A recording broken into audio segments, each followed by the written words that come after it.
Hi guys, it's Ricky with Bible Study here, back at it again. This time I have a few deck profiles, and kind of more in depth to that, I have a Purrely meta discussion, a Purrely tech discussion, kind of just a discussion about all of our favorite furry cats. I just want to say really quickly, I think Purrely is really good. I think there's a bunch of ways you can innovate it.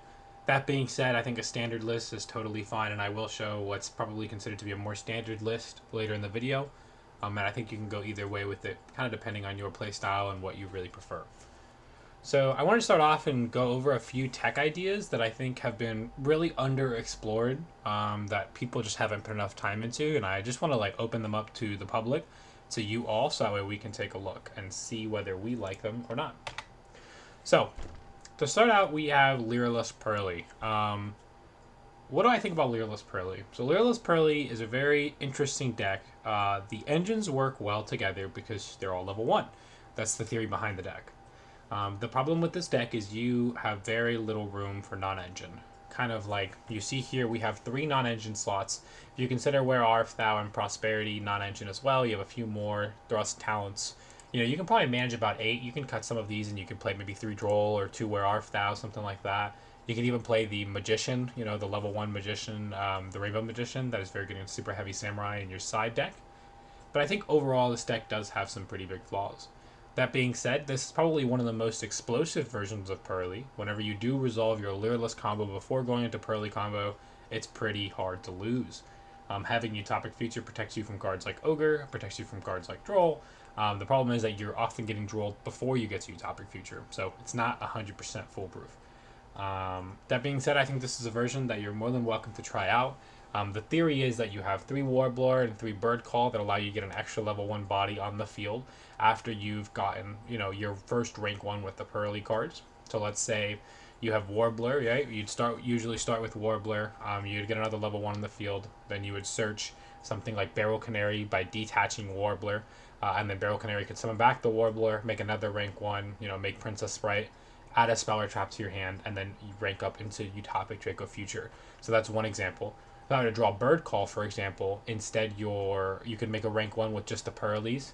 Then you could add Warbler to your hand with Recital Starling. Then go Bird Call, special summon Recital Starling after adding Swallow.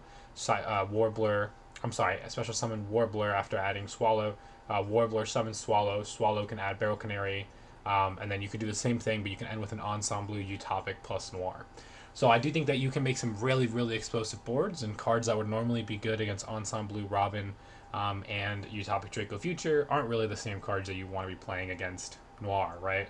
You want cards like Lava Golem, Dark Ruler No More, and Sphere Mode, which are not cards that are often brought in against this type of deck. So I do think that they offer some flexibility with your going first board as well. Now, do I think I would take this to a big event? No, I don't. I think this deck has too many weaknesses and it hasn't been figured out yet. Do I think this deck is fun for locals? Absolutely. I think you should try it at locals. I think it could do a lot of cool stuff, and it's a lot of fun. It's much more fun than some of the other Purrely builds, some of the more standard ones. So this is Lyrilusc Purrely. Here's the first theory idea I kind of wanted to go over with everyone.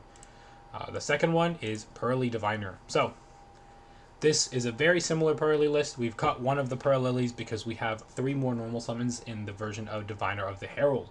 Diviner gives you the ability to go into cards like Herald of the Arclight and Chaos Angel, whether before you get rolled, so that way it turns off Droll, or after you get rolled, you can make Chaos Angel and have a Towers-like effect that some decks just don't play out to. Do I think this deck is good?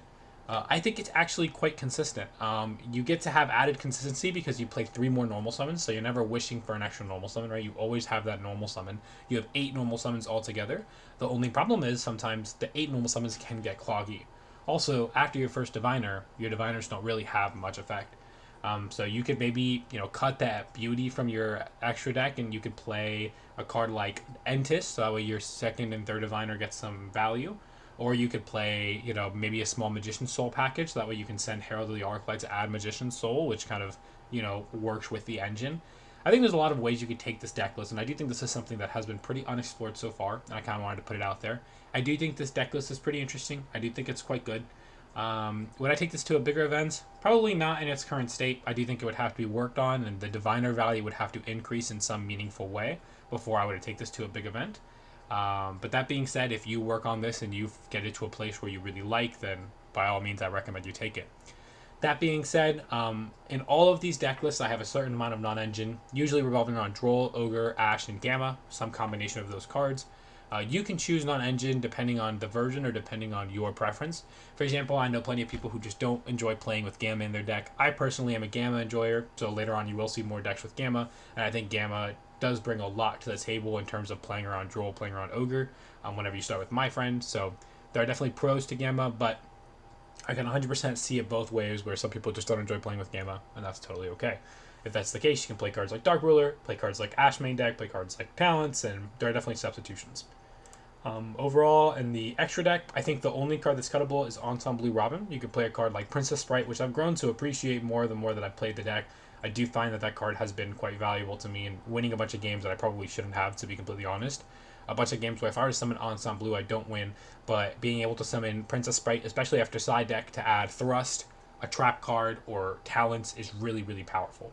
If you get Ogred, a lot of times you can make Princess Sprite, you can mill a card, you have D-Barrier, a Pointer, Thrust, Talents. That's 8 cards already that you can just mill off the top of your deck, or 7 if you're playing 2 Thrust, that get instant value and kind of like tip the scales very quickly. The Snowball is very, very hard on Princess Sprite, so I do kind of like that card. I could see cutting this Robin for that card. I could also see cutting Beauty for maybe an Entis or a second Link 2, maybe the Agent Link 2. I think there's a couple of things that you can do from there. So moving on, we have Purrely Rainbowbridge. I'm going to skip over the Fenrir list a little bit because there's some more interesting stuff going into the Fenrir list, but this is a pretty standard Rainbowbridge list. I think this is what was on the channel recently, and this is where I'm at right now with the deck list. I do think I always side out the Rainbowbridge and oftentimes the Field Spell in most matchups going second. I really only keep it in against Purrely and Fenrir, or against Kashtira. I only keep in the Field Spell, and I side the Rainbowbridge out going second against everything that isn't the Mirror. So that's why I play Dimension Shifter, because I have these 4 cards that are always coming out no matter what, whereas with some of the other discard engines, I think they're fine to keep in after siding. The Rainbowbridge engine is not one that I like to keep in after siding, because I often like to take out the Street and the Purrely Eep as well against most matchups. So that's 6 cards that I have to side out, which is why I play Dimension Shifter. I can have 3 cards I can go into, plus the Kurikaras, or against decks like Fenrir, where I don't want Dimension Shifter, I can bring in Kurikara, Talons, Thrust, Change of Heart, Harpy's Feather Duster, D-Barrier, cards like that, right? So overall, I think this list is okay. I think this engine is too fragile. I don't like the fact that you only resolve it once and it really doesn't get you much value outside of the Field Spell. I also don't like the fact that probably the top deck right now, or what most people consider to be the top deck, Super Heavy, does kind of just play through that Field Spell without any, remorse. So they don't care about the Field Spell at all, right? None of their interruptions are stopped by the Field Spell. Now, you could argue that Kashtira is the best deck, and I personally do agree that Kashtira currently is the best deck and Purrely is the second best deck. But assuming Kashtira does get hit and we enter a format of Super Heavy Samurai and Purrely Mirrors, I do think that the Rainbowbridge engine would get cut, because then it wouldn't be powerful enough in half of your matchups in Game 1, which would be a Super Heavy Samurai, because I just don't think the Field Spell cuts it in that matchup, and you'd only have it for the Mirror.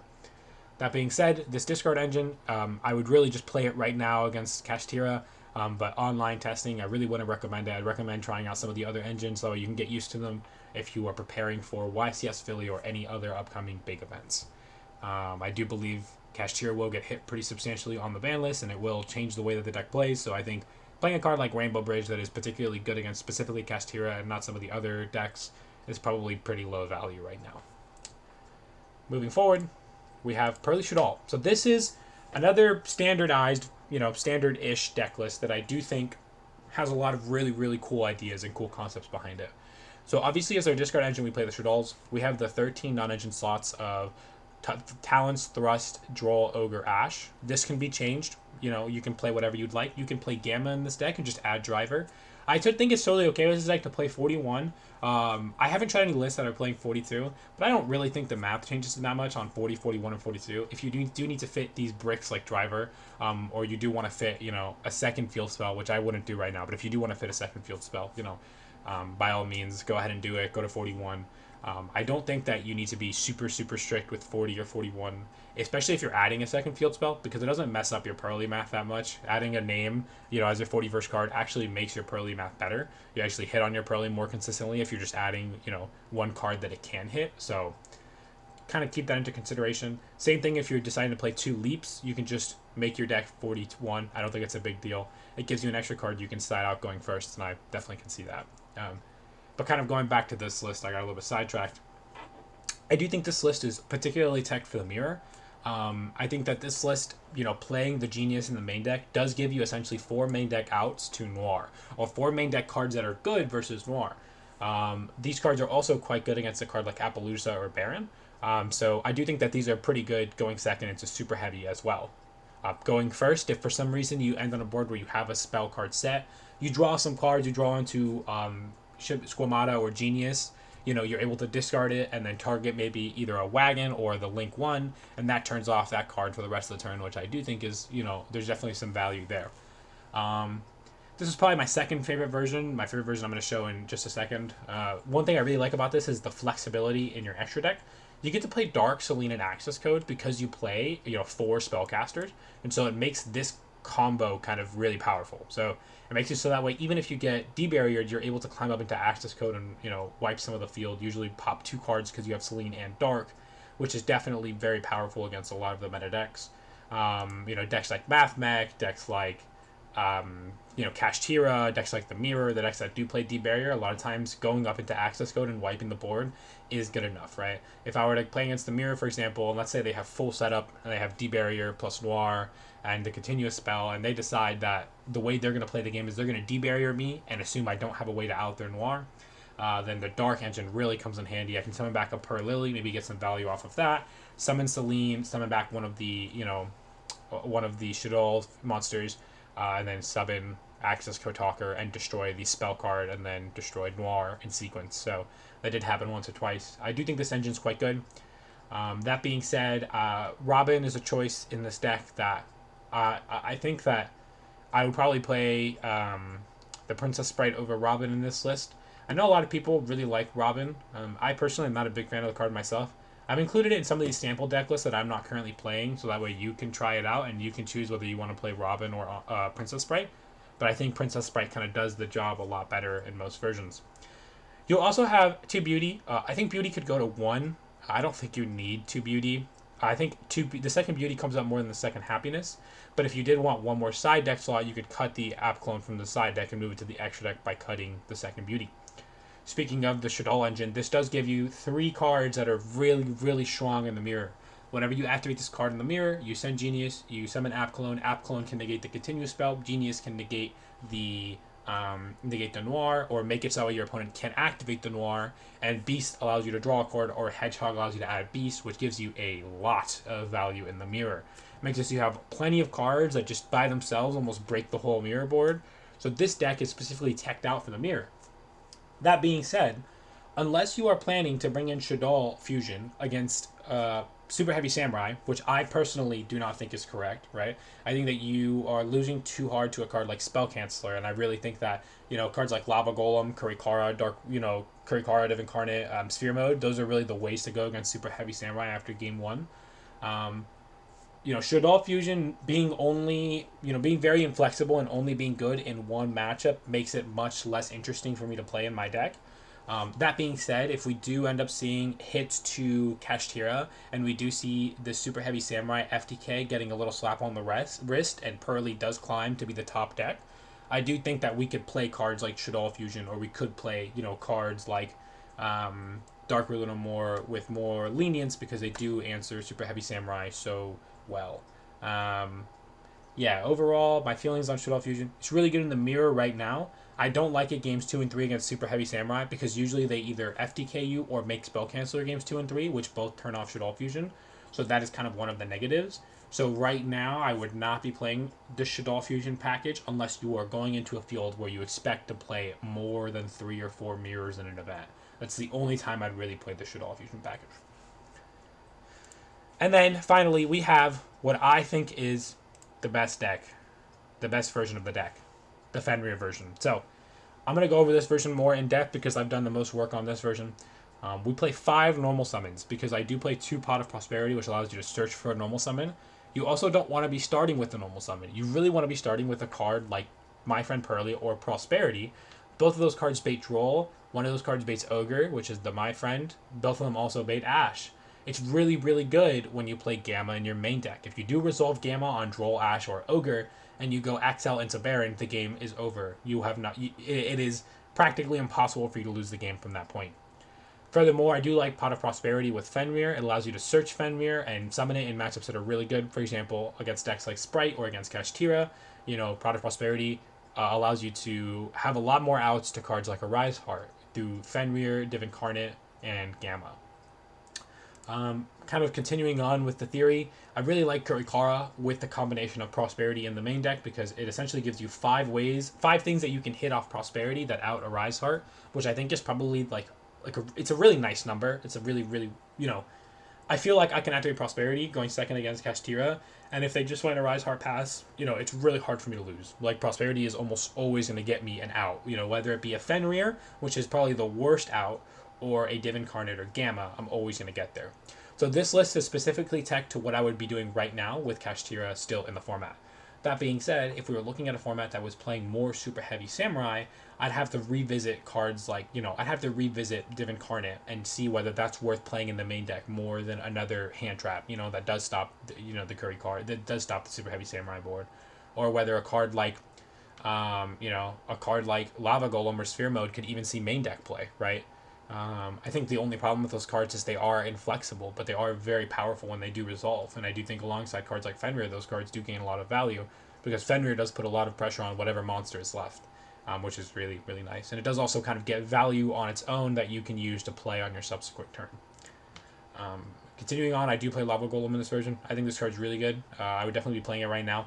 If for some reason all the super heavy Samurai and Kashtira players are always doing the 3-zone lock or they're always going very wide, you can play Sphere Mode.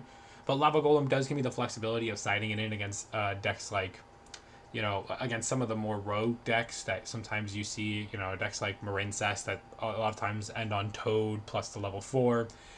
So overall, Lava Golem's a little more flexible than Sphere Mode. I do think Sphere Mode has a lot of merit, and I do think I might move to Sphere Mode going forward. I just know that when I do play Sphere Mode, people are going to start making 2 monster boards, not even on purpose, oftentimes by accident, and I'm going to feel really dumb. So, still I think about Sphere Mode. Also, Kurikara, really powerful. I side the 3rd, and I side 3 Ash Blossom, really just for Branded. I do think that Branded can be problematic for this deck if you don't draw hand traps game 1. It's pretty hard to bounce back in the match. I played 3 Thrust, Talons, Herald, and Farpe's Feather Duster. It makes it so I have a decent amount of cards I can side in against Labyrinth. Believe it or not, Labyrinth actually does activate monster effects pretty often. So they do have to play on Thrust, and a lot of times they don't, or they aren't able to. So it does make Thrust a lot more live. Thrust for Harpy's Feather Duster does give you a lot more outs. You also have Ash Blossom and a Pointer, which I think you would side in against those decks. So you do have a decent amount of cards that you can side in against Labyrinth, which is important because you are siding out a lot of cards. You want to side out cards like Gamma, you want to side out cards like Droll, you want to side out cards like Ogre. So when you have 10 cards to side out, it is good that you have a handful of cards that you can side in that do get value.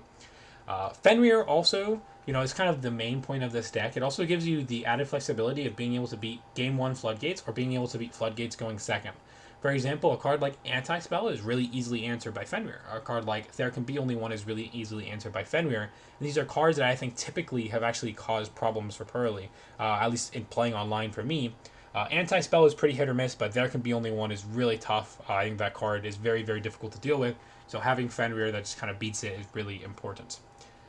Now, moving on to the extra deck, I do cut the second copy of Beauty in this list. I haven't missed it yet, but it may come in or come out. Really, the Relinquished Anima is the one flex spot in this list. If you are playing Gamma, I would play XL and Baron. If you don't own XL and Baron, I get it. Budget players exist 100%. You can play Omega over both of these cards, and you can play one more XYZ, whichever one suits your fancy. So if you do choose to go ahead and not play XL Baron, you can just play Omega, and that's all right. For my rank 1, I do play Princess Sprite. I think Princess Sprite is really, really good games 2 and 3 when you can mill Thrust, when you can mill D-Barrier, when you can mill a pointer. So I do think that having that added utility games 2 and 3 makes up for the fact that it's not as good game 1. It doesn't hit as consistently. And then for my going second rank 1, I do choose Dissembled Nightingale. Now, there's one card that I haven't talked about that we're going to go over in depth. It's the topic of today's video. It's Psy-Frame Lord Lambda. Now, Psy-Frame Lord Lambda allows you to put up, or allows you to draw into more hand traps without the cost of playing less impactful cards in your deck. What do I mean by that? Oftentimes, when you make a board and you're playing Purrely, you use your 2 level 1s to make a rank 1, whether that be Princess Sprite or whether that be Ensemble Robin. It lets you make that rank 1, but then when you draw a bunch of cards, you draw into gammas, and those gammas don't do anything because you have monsters, and that's how gamma works. Now, what if I were to say, make Lambda? Well, if I were to make Lambda on my end board, it would make it so that way those 4 draws are now turned into 9 hand traps that I can draw, 3 of which being Gamma, which I don't know if you've ever resolved Gamma after turn 1, but that card is very good. It's a very good card. Gamma's pretty good, I'm not going to lie. So when you do get to resolve Gamma on your opponent and you do get to draw it off Noir, you get a lot of added value. There's also a combo. Of course there's a combo. Of course we were adding Gamma. We were always adding Gamma. We were always adding Gamma to our hand. How are we adding Gamma to our hand? Let me show you guys the absolute goo. So, here is the goo. I'm going to go ahead and show you with this hand actually does it. This hand really is combo, but I'm just going to show you kind of the core tenets of the combo. So, this happens whenever you have Fenrir plus 2 extra bodies, whether that be Purrely Div Incarnate or Purrely Gamma or Draw Unlock, whatever, however else you get to 2 extra bodies, plus a plump face up on the field. So you use those 2 bodies to go ahead and make Lambda. Now, Lambda has a special effect that we used to use back in Lunalight format for those of you who've been playing for, a little, more than 2 or 3 years. It says, if a face-up psychic monster you control is banished face-up while you control this monster, you can activate this effect. During the end phase of this turn, add 1 Psy-Frame card from your deck to your hand. You can add Gamma. Now you're telling yourself, okay, this is all really cool. This is all really nice. How are we banishing a psychic monster? You might have seen it by now if you're pretty experienced with these cards. Fenrir is a psychic monster. Plump has a secret ability that when you attach one, you can banish 1 face-up monster on the field until the end phase. So what you would do is you would activate a quick play spell, you would chain Plump, you would equip it to Plump, equip it to Plump, banish Fenrir, and then Lambda would trigger adding Gamma to your hand at end phase. Now we were to move to end phase, we would special summon the Fenrir, we would add Gamma to our hand, and now this would make it so that way our end board has either Noir or Plump plus the trap card, usually Noir, plus Lambda with Gamma plus Fenrir. That is already 5 or 6 interruptions that are multifaceted that allow you to play from different angles. It allows you to have an interruption from hand and interruptions on field guaranteed. Now, a card like Dark Ruler would actually be a little bit effective because you turn off the Lambda and you turn off the Fenrir, but then the Noir is still live, right? A card like Sphere Mode would be kind of effective because you contribute all 3 monsters. But first of all, you get to trigger your continuous and your field spell.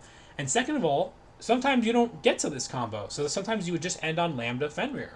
Well, in that case, I could Lava Golem. I have 2 monsters. Well, then I'm still going to either have Fenrir or Lambda, right? Because you're always Lava Goleming the Noir.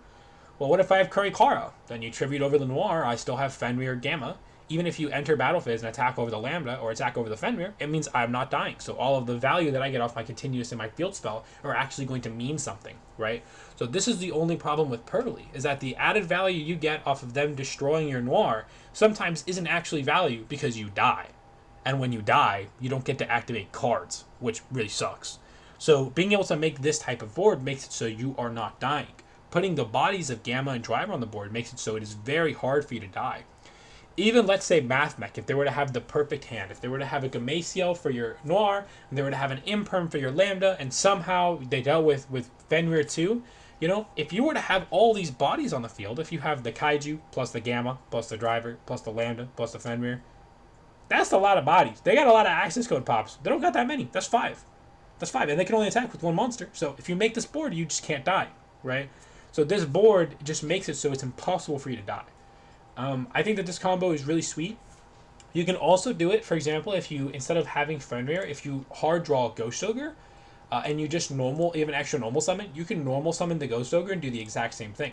Ghost Ogre is also psychic, and it also gets its effect while it's on field, so essentially you would just banish it with the plump, you trigger the Lambda, and you would search the Gamma, and then at end phase the Ghost Ogre would come back. My understanding with Plump is that the monster comes back in the exact same battle position that it was when it left the field. So Ghost Ogre would still be an attack, as far as I'm aware. I might be wrong about that, and if I am, please comment down below. But even in attack position, Ghost Ogre is okay if you do have Noir and Lambda, because you can usually protect that Ghost Ogre. And if they were to enter battle and attack over it, it often means that they're doing it to get rid of the interruption, not to win the game. Because if they're winning the game, then you would have used Ghost Ogre on something. So it works out either way, right? Essentially, it means that you don't die, and all the value you get off Noir and all the value you get off your continuous spell actually means something. The cards that I think are good against this combo are cards that are not really played very often, right? So, of course, Droll is quite good against this combo and quite good against this version of the deck, but that being said, you do play Gamma. So if they were to Droll on Pot of Prosperity or My Friend Purrely, if you do have that Gamma, you do get to punish them and kind of win the game on the spot, right? So it does make a card like Droll a little bit dubious. You do have to, take into account the fact that you might get Gamma'd. Gamma is also very good against a card like Dimension Shifter. A lot of times when you play against Kashtira, you activate your first spell, that's when they would activate Dimension Shifter. Or else you're already going to be able to put 2 spells in the graveyard and get value and make Noir anyways. So if they choose to Dimension Shifter you, then you just Gamma, right? So I think Gamma really shores up a lot of the weaknesses, and it really gives you a good matchup against Kashtira specifically. It makes that matchup much easier. I think it's very good in the mirror, and I think it's quite passable against Super Heavy Samurai as well. So overall, we were able to learn some of the different variations of Purrely. We were able to, uncover the Fenrir technology, uncover the Lambda technology, and really I hope what you took away from this video is that Purrely is a much more flexible deck than people are giving it credit. I do understand at the end of the day it's typically Noir pass, but if you do like playing more explosive combo decks, there are certainly ways that you can adapt Purrely to make it a more explosive combo deck. I'm going to go ahead and in the description of this video I'm going to include a link to my previous deck profile of Purrely, which was the Rainbowbridge version that you saw. That being said, we kind of discussed it, but I don't know if I would be playing that version right now because I think it's quite weak against Super Heavy Samurai. But if you do expect to play against a lot of mirrors and a lot of Kashtira, and you don't expect to play against Super Heavy Samurai, then maybe Rainbowbridge is the move. There's so many different avenues you can take. We didn't even cover a Dark World deck list, which I think is totally fine. I think those cards are quite powerful. We didn't discover we didn't go over a Tier Elements Purrely. We didn't go over a Danger Purrely. So I think there are so many different avenues that this deck can take. And I really think that people need to put more work into it to discover what's really good. So overall, I hope you enjoyed the video. If you do have any questions, please comment them down below. Please don't forget to like and subscribe and let me know what changes you would make to this video format. Let me know if you like this video format. Do you just want deck profiles? Do you want gameplay of this deck? Let me know. Thank you so much, guys, and take care.